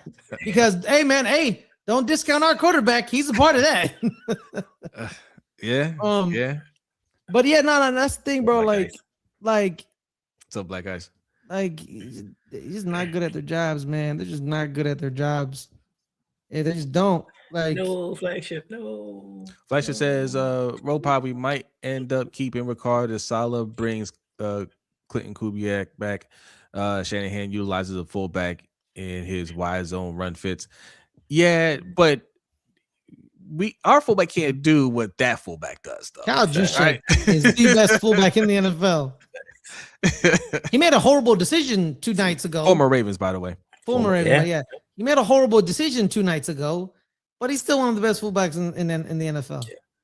Yeah. Hard can't do those things. He can't do those things. No, he knows how to just run in a straight line. Yo, when I saw that game and I saw him run that pass pattern, I said, "Is this like really? You got him running the pass?" I almost said, "Hey, did he declare eligible?" Oh wait, that's Ricard. Right. That's not what he's running out there. And Devin, yes, he's good for blocking, but if we have a competent offensive line, we don't need him. Like if our offensive line can actually protect Lamar, we don't need to have a fullback in there. You can put a wide receiver, a running back, another tight end on the field to stretch that defense, to stress them out. Like I don't understand in 2026 while we're prioritizing bringing back a fullback for around $3 or $4 million. We only got $20 million under the salary cap right now. And we need every penny that we can to go out and make a splash because, like they said during the press conference, EDC needs to make a splash. And you can't do that when you're sitting up here allocating funds to something that's unnecessary. You can find a fullback in the draft or free agency to come do what Ricard does. You don't need to spend all that money on him. Yeah, draft Eli Heidenreich, the fullback out of Navy. When the last EDC picked the best player available. Or you saying when was the last time? He's saying, yeah, because they always tell the fans it's always best player available is how the Ravens draft. That's not how the Ravens draft. Because EDC has never drafted the actual best player that was available in that draft. No, because Malachi Starks at that point in time was not the best player in the draft. You just drafted him. Yeah. Now Hamilton maybe. But injured David Ojabo was not the best player available in that draft. Absolutely not. Odafe Oweh at 32 was not the best player at that moment. Creed Humphrey, and we needed a center. Like, it's crazy how they say best player available, but they draft for need and try to dress it all up in certain things. Patrick Queen was damn sure not the best player available at that point in time. Now, he went on to become better, but he wasn't the best player available during that period. But they're going to feed you these lies. They draft for need because we needed a middle linebacker. This is facts. A safety will never be the best player available in the first round. In the first round, not what we're picking. Not what we're picking. Not 14th. No. Yeah, 14th. You should have won receiver or offensive line. And I feel you. And I understand. Listen, Kyle Hamilton is a good defensive player. Nothing against that kid. But Kirby Joseph was taken in that same draft in the 3rd round and has led the league in interceptions the past 2 seasons. Yeah. And destroyed kneecaps. Yes, facts. Brian Jose, Branch was the Kobe Law from USC. Lane. Kids nice. Lane. Only in these mock drafts that I do on these websites. I haven't actually looked at his tape. Coach, I defer to Coach and Chris is joking, and Carrie from the Deep Cover podcast for the film breakdown. But everything I've seen about him say that he's pretty good. Him and Malachi Lemon is his partner out of USC. It's actually, this wide receiver class is actually better than I gave it credit for. Some pretty good prospects. Yeah. Jacoby Lane, Malachi Lemon. Immaculate says you only have $20 million in cap space, but you want to trade 2 first-round picks for a $40 million wide receiver. Okay. Well, okay. So Immaculate. So, it's not 1-to-1 math, right? When you're talking about salary caps, right? You can manipulate the cap space however you want. Just because he's getting paid $40 million doesn't mean it's a $40 million cap hit. That's not how it works. No. Also, we have $20 million right now. When Lamar redoes his deal, there'll be more cap space. We make some cuts or whatever. There'll be some more cap space. They can easily open up cap room. And they haven't even set the floor for the cap space, so we don't know how much more money it's increasing. It's going up. It's going up, so they're going to get more money. But yes, you stay stuck in that limited Pittsburgh offense that you got over there. Yeah, but but he's not the only one that does that. Like a lot of people look at that and say, "Oh, well, he's making this this much." Like you think that's how much a cap hit he's getting. That's not how. Yeah, man. Yeah. You can move money around. Move it up a year, move it back a year, transfer it to a signing bonus if you want to. A lot of teams, like how many years have New Orleans been in cap hell? Bruh. Every year they're $30 million over the cap. No first. What? These motherfathers were $60 million over the cap. Yeah. I promise you 2 weeks later they had $50 million in cap space. In 2 weeks. Yeah, bro, just move stuff around. Put certain money in certain years, make stuff a signing bonus, bro. You just need someone who knows the cap. And the problem is a lot of these GMs and a lot of these guys, they still don't know how to massage it. We'll go talk to Les Snead, his people. Yeah, how you did what you did, and you have $93 million to play with this year. I don't understand it. I don't get how you can spend all that money on all these players, some of which you let go and had to incur dead cap money, but you got $93 million to play with. And yet still, we nickel and diamond over here, and we got $20 million as of right now. 1 year, he had Leonard Floyd, Aaron Donald, Von Miller, and I think Bobby Wagner, all on that defense, making significant money. Oh, don't forget Jalen Ramsey. Jalen Ramsey. They paid Jared Goff. Yes. Then they gave Matthew Stafford an extension. Then they gave Kyron Williams money. And they gave Cooper Kupp money. Then I think they haven't given Puka Nacua money yet. And then they signed 3 new tight ends. And they re-signed, they signed Kobe Parkinson. And then they re-signed Tyler Higbee. And then they drafted Terrence Ferguson. Then they signed Devonta Adams. Yeah, I mean, like. And still got almost $100 million. That's how the New England Patriots turned themselves around from 4-13 seasons to 14 wins this year. Like, it's crazy how these other people operate, but yet still we're paying players at nondescript positions that don't affect games. Middle linebackers, as great as they are, if you don't have a Fred Warner on your team, you don't give a middle linebacker $20 million. No. Trez backs 23. Bigger Marcus not in the NFL. Not in the NFL. Nothing to do with it. They all have the same amount of money. Yep. The NFL doesn't. They don't. The NFL. They don't do that, man. Everyone gets the same amount of money. That's what I like about the Green Bay Packers. You knew that was coming, Immaculate. I don't know why. No. Listen, we love Mike Tomlin over here, but his choice in offensive coordinators, bro, you know yourself. He's done you guys an injustice with the offensive coordinators he's chosen. Yeah. Funny enough, report from Tom Pelissero of NFL Network. The New York Giants actually called Mike Tomlin first. Of course. And said, he's a better coach. Hey, Mike, how you feeling? Yeah. And Mike said, I'm not coaching this year. Leave me alone. He's like, all right, Mike, have a nice day. All right, John, here's 5 years. So at least they recognize that if we were going to give somebody $20 million, we give that guy $20 million. And he told him, no, leave me alone. And he's like, okay. So I was trying to pull up like the contracts for like Tyreek Hill. Like when he first got there, he got, what was it? he was making like 30 million a year, right? First But one. a couple years, his cap hit was 6 million, 12 million, right? Then it jumps up to like 30 million. Actually, this year went down a little bit, 27 million, right? But that's how they structure it, right? So like going into next year, they want to keep him, right? Next year, it jumps all the way up to 51 million cap hit, right? But they'll redo his deal, you know what I'm saying? Or they can cut him with I don't think there's any dead money on next year, but it all depends on how you structure it. So yes, a player can be making $30-40 million per year, right? But how much of that is a cash bonus? You know, how much of that are they deferring to void years and things like that? So just because we get Justin Jefferson and we give him a new contract, he's making $40 million a year, his cap hit might be 15. You know what I mean? Something like that. Something like that. And you don't speak about free agency manipulation, man. Let me tell you who the Patriots signed this year. How many people they signed? They signed Jack Gibbons, Garrett Bradbury, Wes Sherwitzer, Marcus Epps, Kayvon Chason, Jalen Hawkins, Austin Hooper, Mac Hollins, Carisi Tonga, Josh Dobbs, Milton Williams. They gave that dude $100 million. Morgan Moses, Carlton Davis III, Robert Spillane, Harold Landry III, and Stephon Diggs. Look how many people they signed, man. They signed all those guys this year. They gave Stephon Diggs a $69 million deal for 26 guaranteed.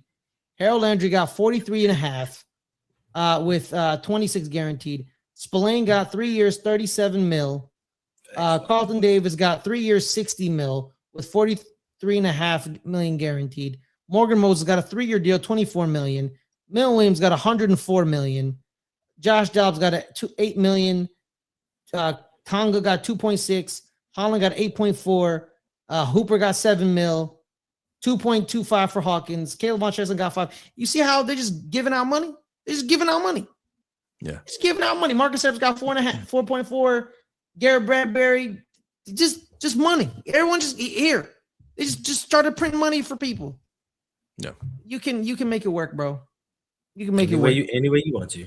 Yeah. All right. We're about to have another 2-hour incident here like we had yesterday. All right. It is what it is. We rolling, brother. We're only going this long because it's a holiday. All right. Don't get used to this. Every time I say don't get used to this, we have a longer stream. But a lot of holidays have been happening. But we're back to our regularly scheduled program tomorrow. All right. It's going to be 30, maybe 35, 40 minutes. No longer than 40 minutes tomorrow. But we're spending a little time with you guys today. Appreciate everybody coming through. Make sure you are hitting the like button and you are subscribing on both channels. Which one you reading? Chi-Town, just subscribe to the first channel. Appreciate that. Hey, salute Chi-Town. Appreciate that. Thanks. Appreciate that. Yes. I'm a big fan of the Bears. I'm a big fan. Stunt says across televised media, you hear crickets after Josh Allen loss in comparison to Lamar. Can we say double standard? Yes. 100%. Yes. Hey, can we talk about how all those reporters were like, keep your head up, Josh. I feel bad for him. What a horrible thing that happened to him. But they are here yelling at Lynn Jones. Literally last week. They were yelling at Lynn Jones. But now everybody wants to, pick up Josh Allen and keep his head up. And, oh, my God, the tears. And Deion Dawkins cried. Yeah, cry. You lost. You're a loser. I saw the NFL official account tweet out something about, hey, I feel bad for Josh Allen. I don't. Is that unprofessional? That's wildly unprofessional. For using the journalistic standards, y'all yelled at Lynn Jones, who had, been in the game for 30 years. For using the same journalistic standards you have for her, you are unprofessional. She's immaculate. We getting out of here soon. Unprofessional. We getting out. See, we should be telling y'all bye. You should be telling us bye. He's like, I gotta go to work. Y'all gotta go to work. Right? If anybody that has a day off, look at y'all. Hey, listen, if you have to work today, give them 30%. 30%. All right. And if they ask you, hey, how come you ain't do this yet? You say, power to the people. Power to the people. All right. Coach says he's off. Must be nice. Yeah. All right. All right. We appreciate y'all as Emma, well. we appreciate you. Devin, Hey. appreciate you. Ashley, Killer, I Everybody. see you. Everybody that came through and hung out with us. All right, we getting out of here for real. We're getting out of here. And man, take this time, guys. And it is Martin Luther King Day, even though it's not his birthday, but it is his day. Take this time and insult the entire state of Arizona, and as well as go help somebody out. Yeah, well, yeah, because they're the last state to ever recognize this day, so always insult them. Also to go help somebody out, volunteer, be the light in your community. There you go. Well said. Well said. What's up, Reese, Reese? good morning. Yep. Came at the very end, but it's all good. It says, good morning, guys. Happy Monday. There will always be a double standard when it comes to Lamar. Yes, we know what it is. Of course. We know what it is. They gonna talk about Lamar doing golf. Oh my gosh, look at this golf tournament. But what is Lamar Jackson doing? Like, they know he's going they know he's gonna bring the views. Like, it's known. I see people who do YouTube content on crocheting, so to speak, and they talk about Lamar Jackson. I'm just like, Yeah. It's the Lamar Jackson market. All right. It's the Lamar Jackson market. Josh Allen crying is only going to get you so many clicks. Right. It's only going to get you so many clicks for one day. Then it goes back to Lamar. Yeah. All right, y'all. We want to end it here. Make sure you are subscribed. We'll be back here tomorrow, 6:15 a.m. Oh, we got super chat on the way. That's what they do. That's what they do. They do it every time. The great ones. Appreciate it. Says, watching these playoffs and seeing MM success, Ravens have another chance to get it right. Go get Flores ASAP. Yeah. That could have been us. Could have been us. But if John Harbaugh just got a decent defensive coordinator, that could have been us. If we had some suitable, if John Harbaugh would have taken anybody else and at least tried them out on offensive line, we could be still playing right now. We could have a chance this Sunday, Jose, to get ready for a Super Bowl. Listen, no, like you said, Mike McDonald. If Mike McDonald's our coach right now, we look like the Seahawks.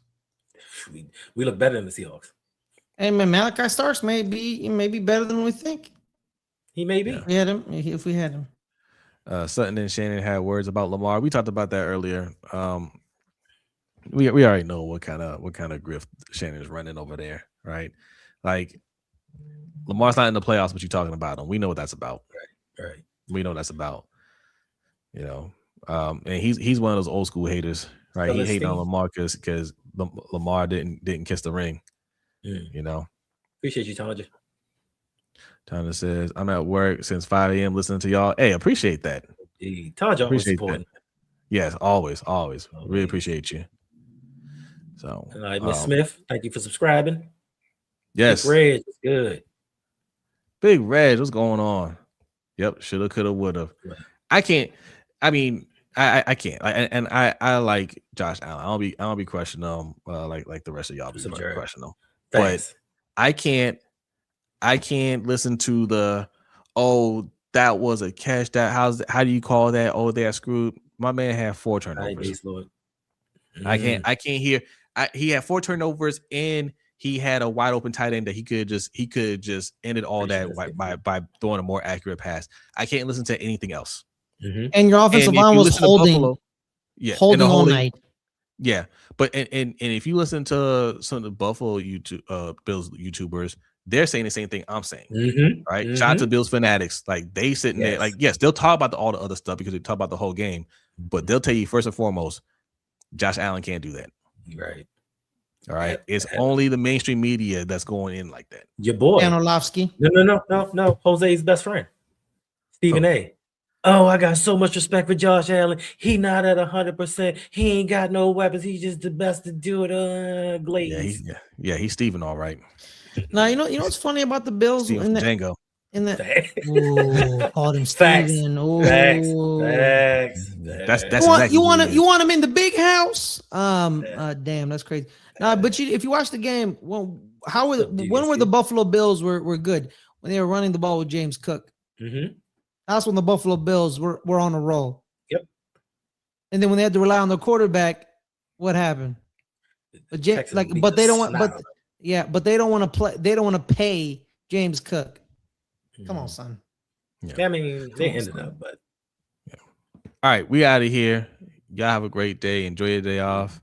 They at work, not 30%. It's Martin Luther King Day. You give him 20%.